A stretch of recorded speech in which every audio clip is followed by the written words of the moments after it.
So, welcome to the last lecture in this room, and one of the last of this weekend. Again, thank you very much for coming. As a Paradox employee, I very much appreciate that you're all here, and thus, in the long run, paying my salary. And without further ado, warm welcome to the Kaiserreich team. Take it away, guys.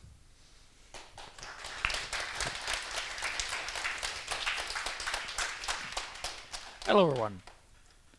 We are the Kaiserreich team. Me and Michael here will be presenting. Hello.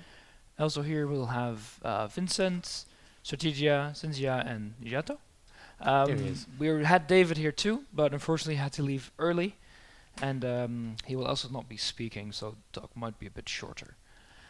I'll just jump right into it. I'm Martijn. I'm a relatively new member of the team.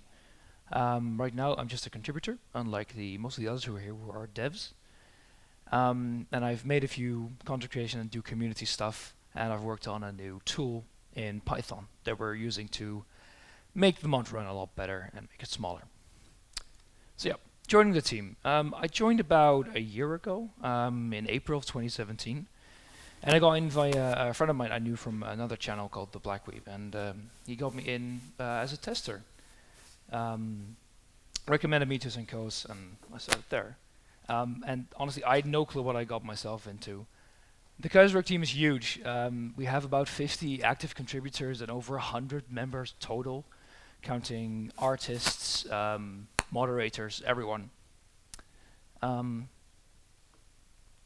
yeah, once you go into the server, you're not thrown in right into the deep. Syncos takes you by the hand. He shows you around what to do, how to set up the GitHub, everyone.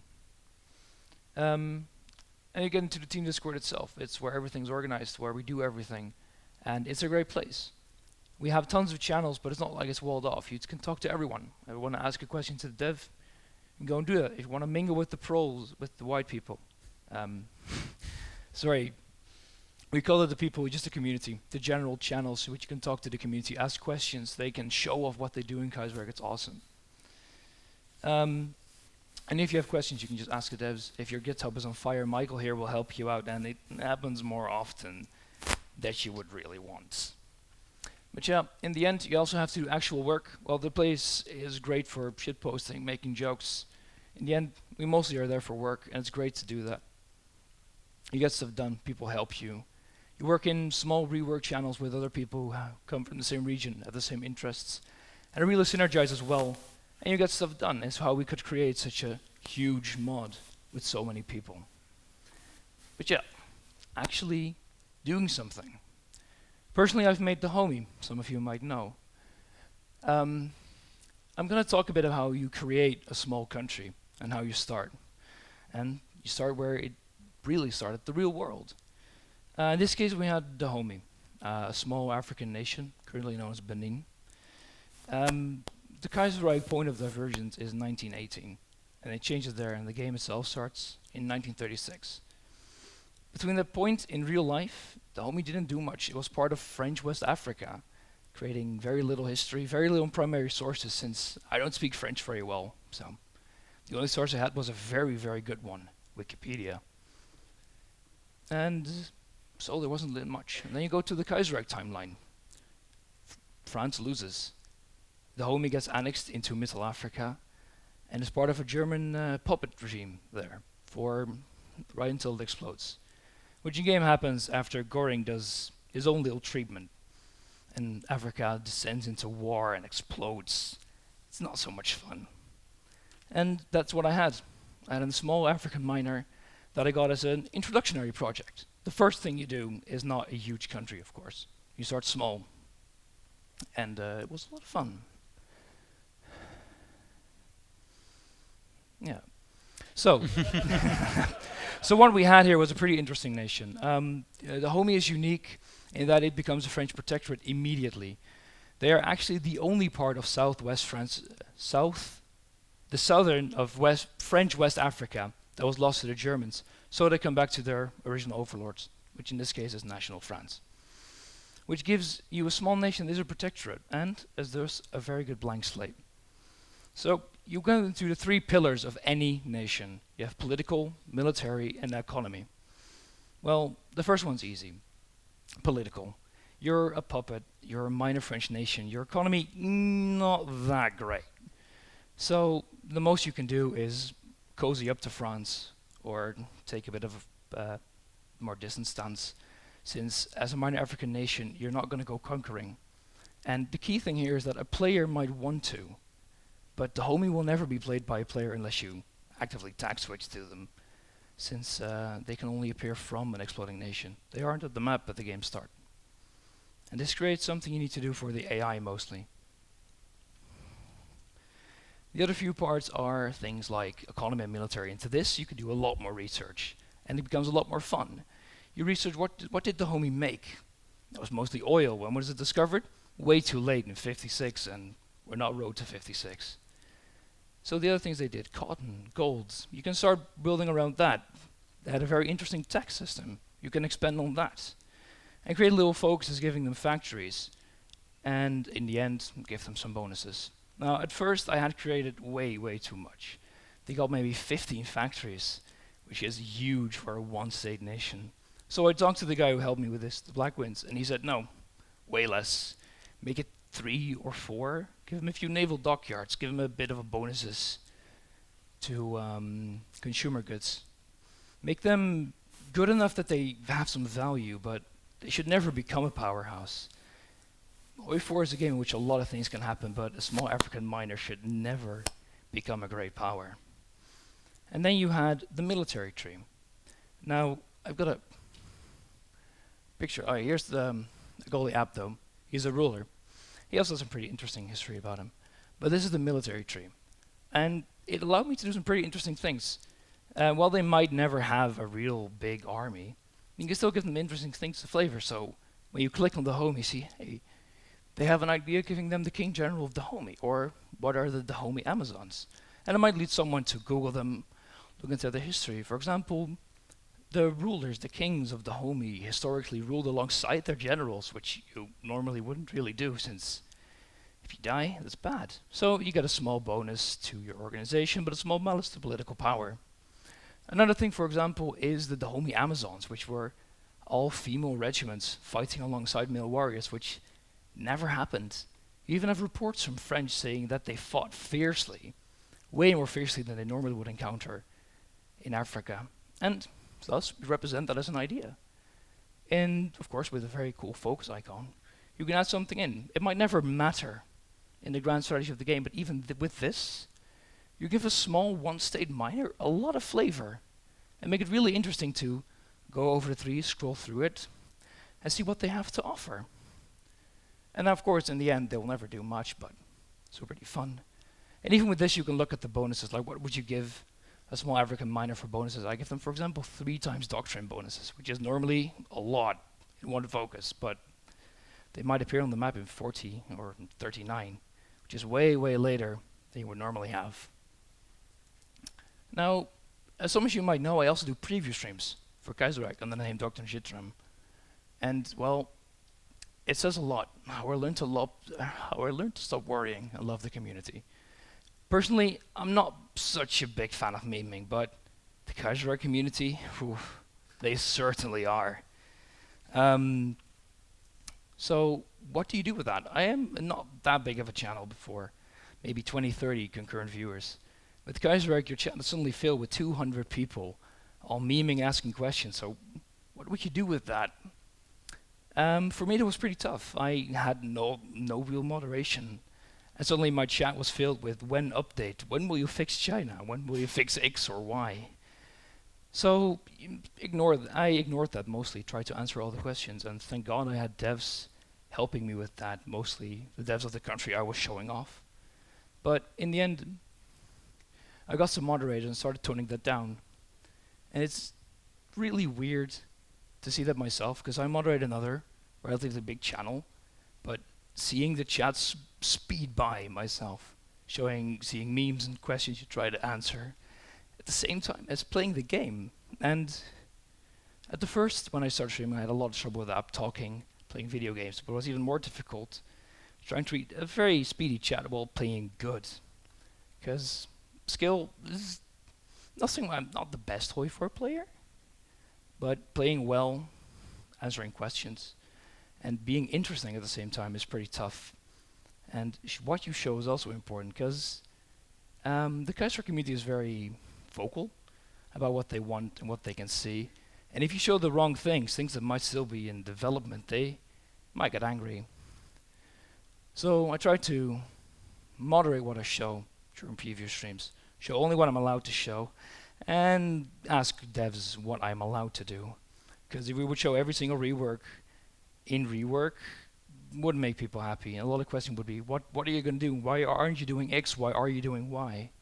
And managing expectations is a very tough thing. But in the end, it is a lot of fun. I do this because I like it. I maybe earn enough money off of it to drink a cup of coffee, and I mean, that is about it. And it's a way to show the community what we're working on. Especially because some of you might remember the pause between 0.5 and 0.6 was about half a year, which is acceptable if you're a big company like Paradox and make DLC. But for a mod team, it's a long time, and a lot of people might join and leave in that time even. So showing things off that are completed keep people interested, keep up the hype, keep up the interest, and throws them a bone, as it were. And then on to my last bit, which is about the validator. As you might know, Kaiserreich has a few bugs. It might crash every once in a while, or almost every single time for some people in 37, because HOI4 isn't the most stable game. You all know that. But adding on thousands of events, thousands of focuses, really does not make that better. But who is to blame? The creators of the framework, the people who make the Paradox, or the modders? Because we have 50 people. Everyone codes differently. Everyone codes a lot, too. You have people making thousands and thousands of lines of code on their own, and if there's a problem in there, good luck finding it very quickly. So for that, we have the validator. Now, a lot of you might know the one that was made before by Sir Rogers, which is a very good tool that works for EU4, HOI4, Victoria 2, etc. But that's mostly for syntax checking, and I don't think it's being worked on anymore. He pops in every once in a while on the Kaiserreich server, but he doesn't seem to actively work on it anymore. So we decided to make our own in Python. Me, together with a few others, mainly Roperex, decided to start working on our own to try and find really weird bugs that Paradox sometimes has, and sometimes ones that we might cause on our own. A good example of this is, for example, in the latest patch, they broke puppeting, where if you would puppet a nation while it was at war, crash the game. Didn't happen before, but it's something you could easily check with a validator, and something that we would add. Another thing we are actually checking for right now is the weird Yemen bug we had, and a lot of people noticed that when we released one, I think it was 0.6, that there was a bug where a portrait wasn't showing. This was due to a miscasing error, where writing a name different in the localization than the actual file would work if the file wasn't, if the folder wasn't zipped. But when you upload it to the workshop, it gets zipped and it breaks, which is a really weird error and something we can check for really easily with the validator, and that has helped us quite a bit. Another thing that helps in a lot, especially the past few weeks, is logging. It's a very good feature that Paradox added with the latest patch, where if you just write a simple line, log equals text they got written to a game file. Adding this to every single event, focus, and idea, and I need to add it to decisions too, will allow us to find these bugs way quicker, and allow us to fix a lot more bugs easier too. And that kind of brings me to my final words of this bit. Bugs be bugs. No matter what you do, no matter how many tools you develop, no matter the logging paradox or we might add, if you write good code in the first place, it will break way less. You can't blame Paradox for everything that happens. So if you just spend the time checking your code instead of maybe mindlessly coding 20 or 30 effects from Darkest Hour code, we got a lot less error. The game will run a lot better because less things to check. An example, for example, would be in Mayo having infinite while loops, and checking good code might prevent stuff like that. So I'll personally be working a lot more on the validator, fixing checks for graphics, removing unnecessary ones, making the mod smaller, removing old codes, auto-indenting stuff so it's actually readable, and also generally adding more content. I like working on the homie, and I would like to make more focus trees in the future, and continue doing the previous streams. Now, with that, I'd like to give the word to Michael here, and he can do his talk. Yes. Thank you.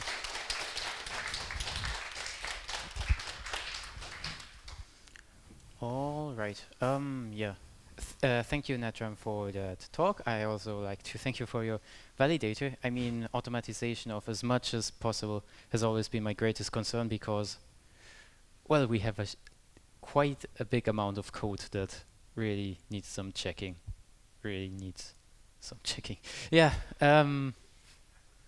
Right. My part is this one, which is maintaining a legacy. We're basically, yeah, we are a huge mod, and that means that there is a huge workload of maintaining that mod that I'll be going into detail right now.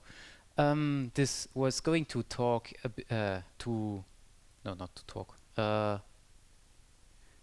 well, basically, I was actually counting on Yuri to explain the basics on the mod. So let's do a quick summary. Kaiserreich has been in development for 10 years now. It started under Hearts of Iron 2, was then turned over to Darkest Hour, which is basically the Hearts of Iron 2 with a bunch of updated stuff. But yeah, that means we have a lot of code that was literally written a decade ago, which doesn't help. Yeah. A huge code base is what comes with a lot of content, and if you have a lot of content, that makes a big great mod, isn't it? That should theoretically make the players happy, doesn't it? Well, that's not quite how it works, because content that can be of poor quality, it can be coded badly so that it breaks if you stare at it longer than 5 minutes. It can just be on its own and not tying into any other content. Like events that are, like there can be dozens and dozens of beautifully elaborated event chains that never actually execute because the beginning event is broken. You can have content that actively breaks other fine working content. Yeah, you can have content that hasn't been updated when the base game updates. So if you remember, we had our own stability system before Paradox added it to the base game. So if when Paradox added stability to the base game, we had to update our whole content to the Paradox's stability system, which still hasn't entirely happened. Yeah. And then we have content that is pure insanity that often leads to happy crash to desktop times. Thankfully, we were able to more or less start from scratch with our event files with Kaiserreich 4 under the Hearts of Iron 4 engine, because you can't really port that over because events work totally different. Well, they don't work different, but they use a different coding language that they did back then. So what do we do to actually make that content still work? Well, we can just tell the people who wrote it to fix it, isn't it? Right. The problem is, well, modding is basically a battle against attrition all the time. The original devs that wrote a piece of content might be no longer present because they simply disappeared at some time. They simply disappeared after saying why they simply disappear. They might just not feel like coding anymore. They might just feel not feel like fixing their code. They might be interested in writing new code, but yeah, someone else can fix it, right? They might not know how to actually code properly and just write random stuff in hope that it will sometimes work, sometimes run. And in some special cases, they literally coded all of their content from a mobile phone without ever running the game. Please, Augenis, don't do that. But yes, this is the way the world ends. Not with a bang, but with a whimper. Well, which brings us back to our problems. How do we maintain that code base if we can't use the original coders to actually do it? Be it because they're no longer here, be it because they left the team 8 years ago. Well, then I'll just fix it myself, right? Well, if you have the people who are actually the most experienced, who will put in the work, who are motivated enough into actually doing that maintenance of totally inane content that will or will not stand the test of time over time. Yeah, you might end with working content for now, but it really wastes the man hours you could put into more important stuff than fixing Netherlands crashing for this 22nd time in a row.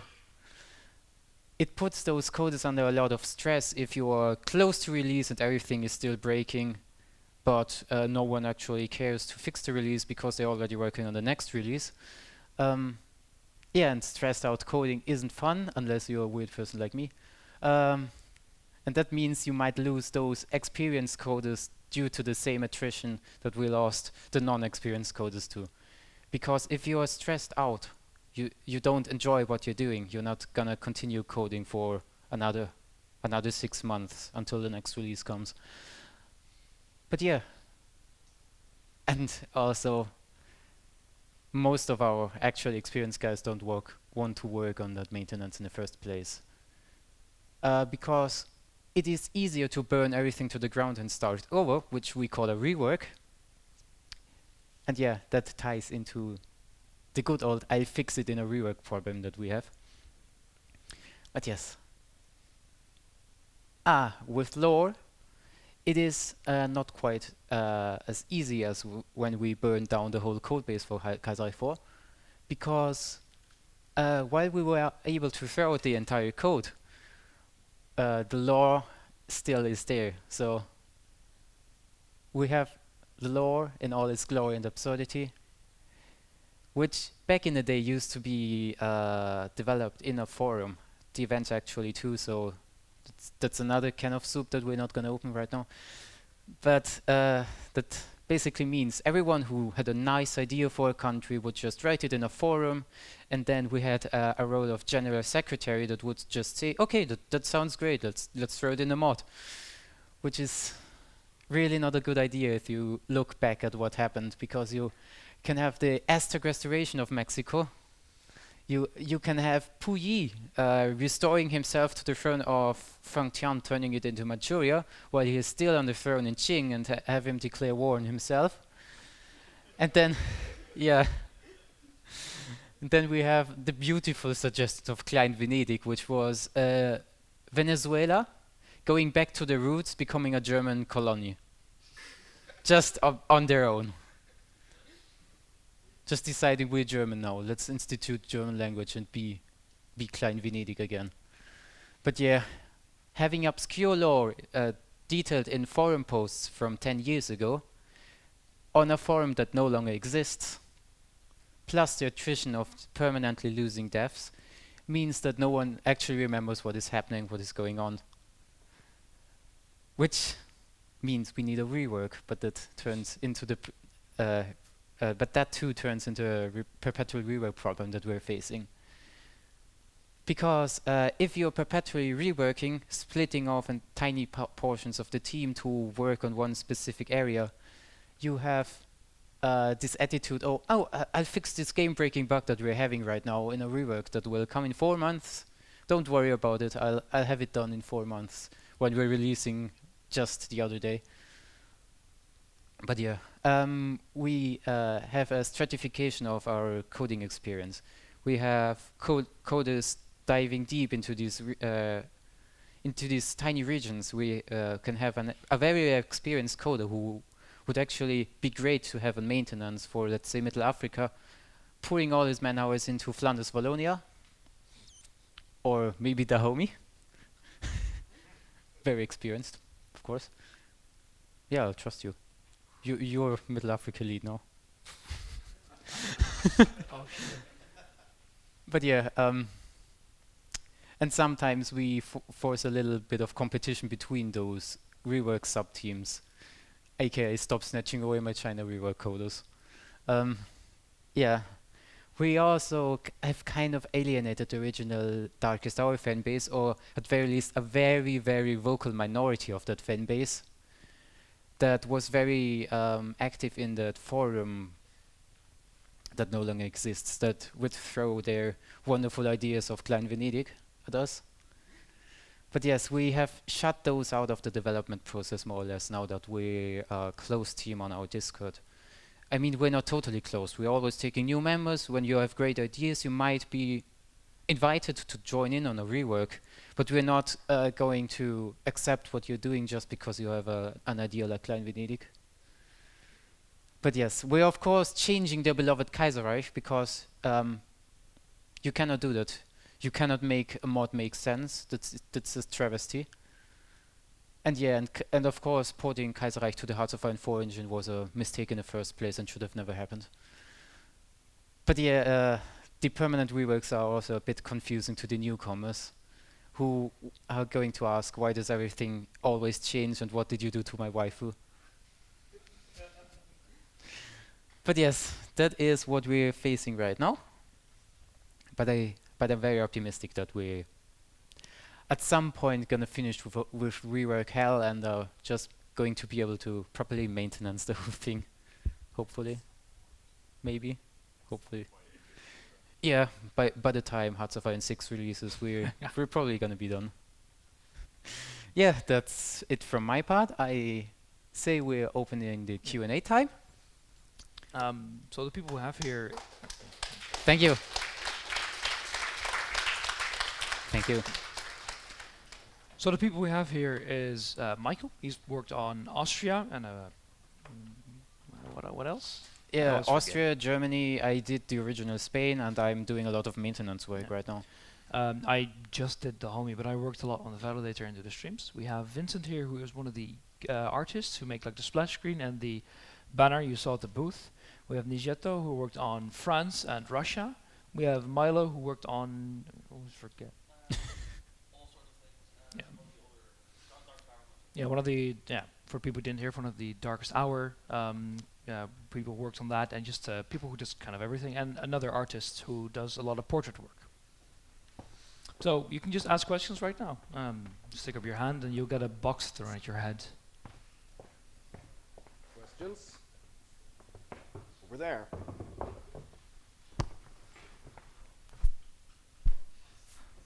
Testing? Yeah, Testing. it is. Hey, Nice. So my question is for Nitron. You've been doing preview streams of stuff that's in development for Kaiserreich. Yeah. How do you think it weighs out with streaming something, streaming from a build where some things might not be ready for the public, and still having the ability to interact with the community? Is it worth the potential risk of a slip and you reveal a rework or something that shouldn't be public yet?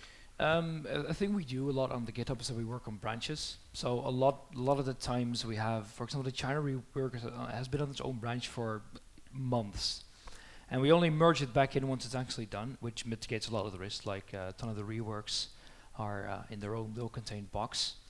On the other hand, I always ask the devs what can I show, what can't I show. For example, when I showed the Italian states, I wasn't allowed to look at Morocco, for example, which had a completely new tree. But usually nearing the end of the cycle, I can show off almost everything. In general, I'd say the hype and the interest we generate is worth more than a potential leak, because the only people who would get angry or not like it are a very small vocal minority. In the end, it's just fun to do. Lots of people come, and I enjoy doing it a lot, and I'd say it made the mod a bit more popular, I hope. There was something down there. Yeah, so first, great job on everything you do. Thank you. I just discovered your mod today. I sit at the table and had all the lore explained to me. You were talking about some things in the older days that were pure insanity. Do you have an example at the top of your head that you can tell us? Well, for example, we had, of course, the mod is about. Yeah, everyone knows what the mod is about. But in our timeline, Kaiser Karl died because he was Kaiser Karl of Austria died of, I think, hypothermia or something. Basically, he got very sick and he was on exile in Madeira, so he couldn't get proper treatment. The people who did the original content for the Darkest Hour version, or maybe Hearts of Iron 2, just didn't check why he actually died. So they just said, okay, he's dead. His son, who is 10-year-old, is now the new Kaiser. He's Kaiser Otto, and he's helping Austria through the greatest. He's keeping Austria together despite it being the craziest time in the monarchy. It would be no way a 10-year-old could hold the whole thing together. And then someone at some point realized, oh right, Karl shouldn't have died if he wasn't in exile. So they made up this whole backstory about the Germans poisoning Karl while he was on a train ride to Hungary. But why would Germany poison the Austrian Empire when Austria was de facto an ally to Germany? So okay. The more you think about it, the more insane it becomes.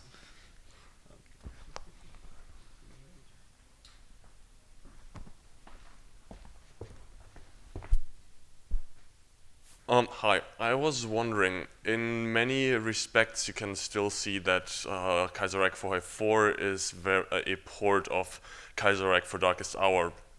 I was wondering whether you had ever considered as a team to rework the ideology system, because the way you have it implemented right now is very much limiting what it what it did in vanilla, and doesn't really, in my eyes, do much to open up new fun gameplay mechanics. Is that something that the team has ever talked about, or is that completely taboo?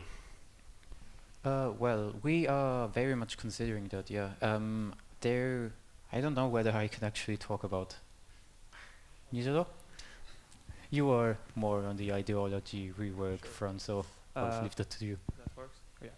So, yeah, ideology, I think the most limiting factor with the ideologies is that we have actually 10 ideologies for a world that has maybe like 50 of them for real.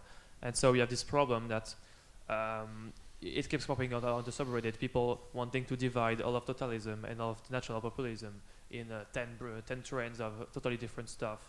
So I think the red sport with ideologies is trying to keep everything in the 10 cases. And so there are a lot of debates about what we should do. For example, change the name of totalism to something else and have totalism along other ideologies in a sub-ideologies to try to make them to bring more flavor to the ideology system and things like that. That's a concern that we have a lot, and we have in every nation of the world, because of course the syndicalist ideology in China is totally not the same than the one in France.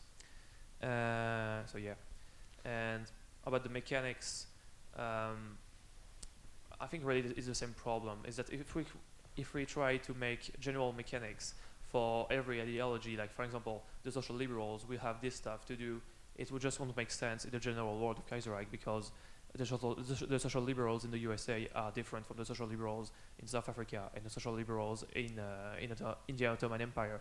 So it's really difficult to try to tie ideology and the system of ideology in HOI4 to an actual game mechanic. So the real thing we found to do right now is just to kinda ignore how the ideologies work in HOI4 and try to make our own stuff with events and, for example, the factions, like preventing everyone from joining the factions of ideologies. We know it's limiting, we know, but we have to keep the 10 ideologies first to go to to prevent not being able to report everything to Darkest Tower, etc., to maintain the legacy, and also just to not go crazy with an ideological spectrum that goes on and on for lots of ideologies. So am I getting this right? The discussion is about whether you have enough ideologies, not about whether you should have fewer one. Well, yeah, it's most of the time yes, yeah.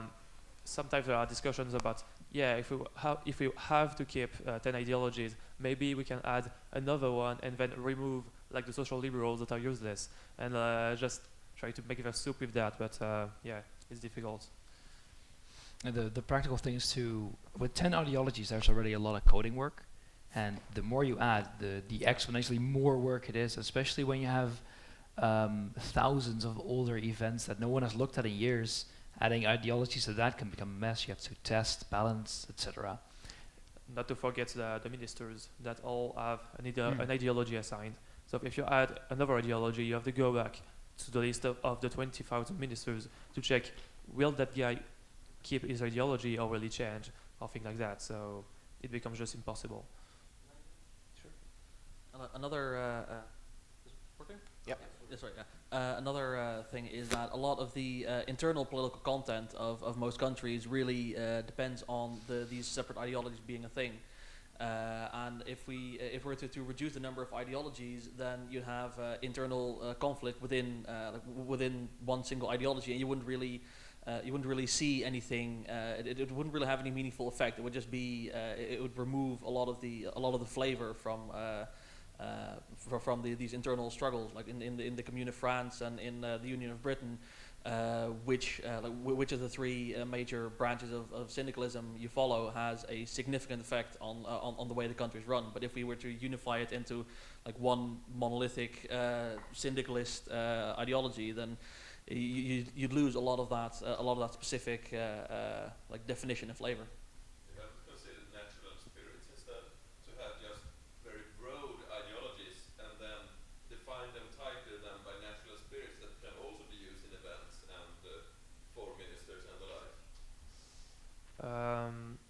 I think we never considered that seriously in the team, because I think all of the team kind of agrees that we have to keep ideology separated, just like Milo said, just to have the flavor be kept. Because for the player, it might in theory be totally the same because we don't use the mechanics. But for the player, just not seeing what's changing in the ideology and just seeing a little national spirit and not seeing any difference, for example, in the ministers that are all the same, I think it makes a great change for them if they just don't understand what's going on, and the events are just become meaningless. So I think it's just important for the player to understand.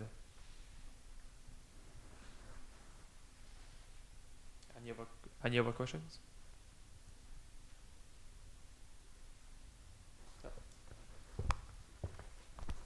Hello. First of all, great work, amazing mod, keep Thank going. you. And I want to ask about one of the essential differences between vanilla and Kaiserreich. The way you basically have to release countries after annexing via events and puppet the regimes. I want to ask, would you consider move with events in form of decisions? Because in my opinion it is more convenient to organize the drain of the political resources to maintain basically occupied territories which you cannot integrate into your country in the future of the time period of game via periodical decisions like the one we see in base game in Menguka, for example, rather than just one time clicking a button and via decision and flat drain. You're totally right. There is actually this ongoing debate in the team about whether or not we shall move annexation events to decisions. And I think the largest problem with this, apart from just the struggle of moving off the code, but we did that one more than once, it's just that decisions are a lot more performance heavy. That's what we use for the execution events, which are just on actions that are triggered one time, and that's all. The way decisions work is that they are checked constantly, like every hour, if any nation can do them. So if you add 200 annexation events into decisions, that means you will have 200 decisions that are checked every hour by every country. It's a huge performance drain. It won't be like a 20% loss, but maybe it will be 10%, maybe it will be something else. And in a process where we are trying to reduce the performance drain of everything we do into the game, I think is just not a necessary thing to do, because the events are working like they are, but I don't think it's worth it to move it to decisions. But other people in the team may have other point of views. Maybe Michael. Yeah, I'm very much a proponent of moving it to decisions. But yeah, we will have to see how much it affects performance before we take any steps into that direction. But yeah, that debate is very much actual. At the very least, the current system needs a dire overhaul, because it's really not in the best shape. Well, yeah. We'll talk about that later. Yeah, yeah, we will. Okay, thank you for explanation.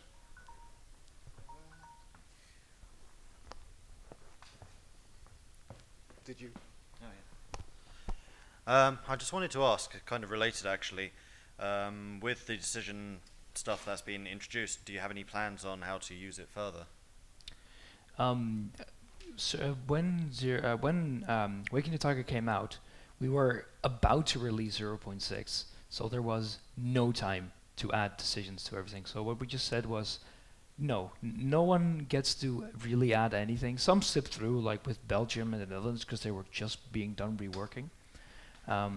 So just to make sure, because we were still very busy porting into stability, because of course all the old National Unity stuff would break the game. Tons of other things like garrison templates would break the game, so they had a bigger priority.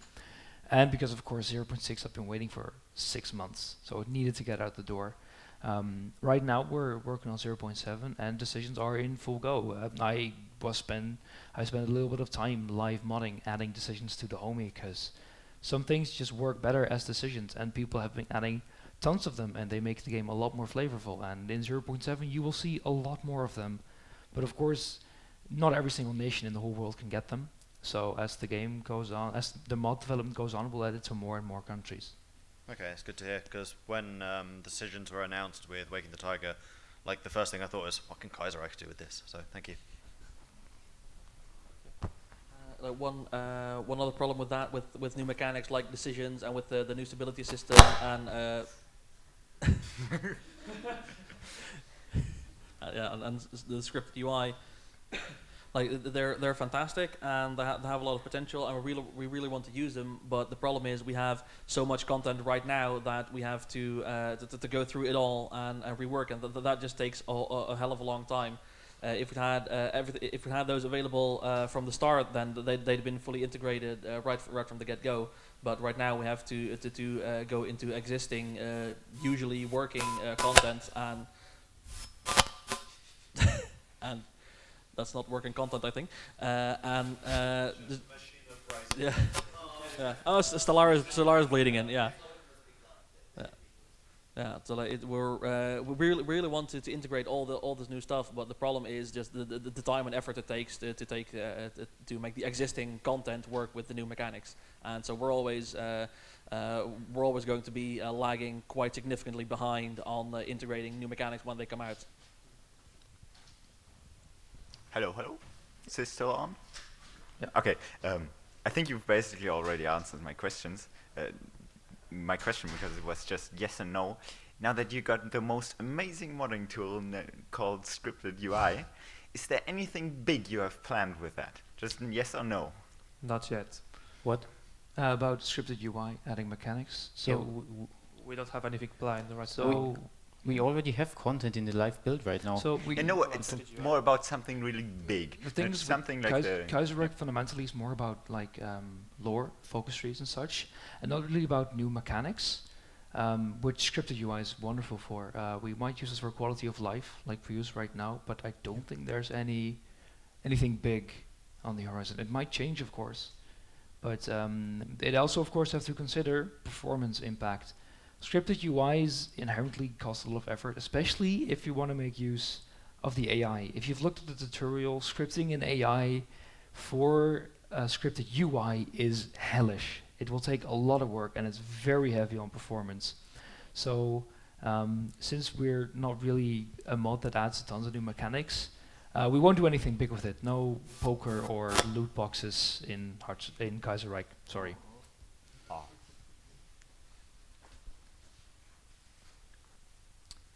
Anyone else have any questions? All right, I think that's it then. Yeah, thank you for listening to us and for asking questions. I would also like to thank everyone else on the team because they're probably going to watch this on YouTube. Because without them, this of course wouldn't be possible, and we have tons of the other Kaiser devs, people fixing tons of bugs. Without them, this wouldn't be possible. Now, before we start applauding, our final slide is a new song, which Vincent has done the artwork for and has organized and made the music and singing. And it's going to be live on YouTube about now. Through the magic of bland video posting, it will be live in 4 minutes.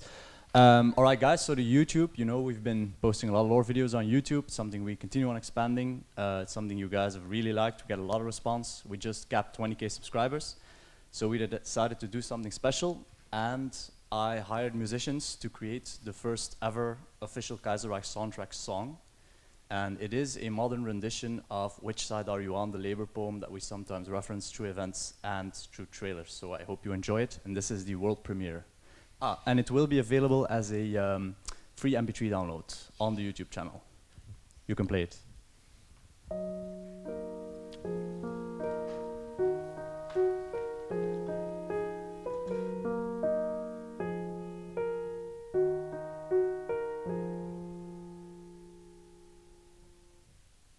They say in Harlan County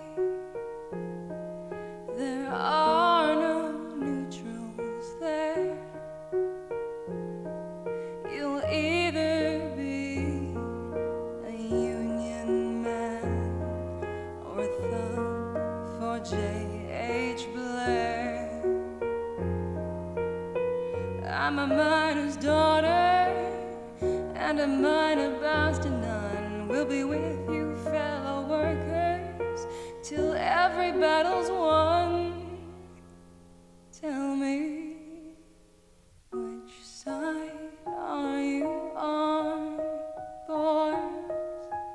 Which side are you on? Which side are you on, boys? Which side are you on?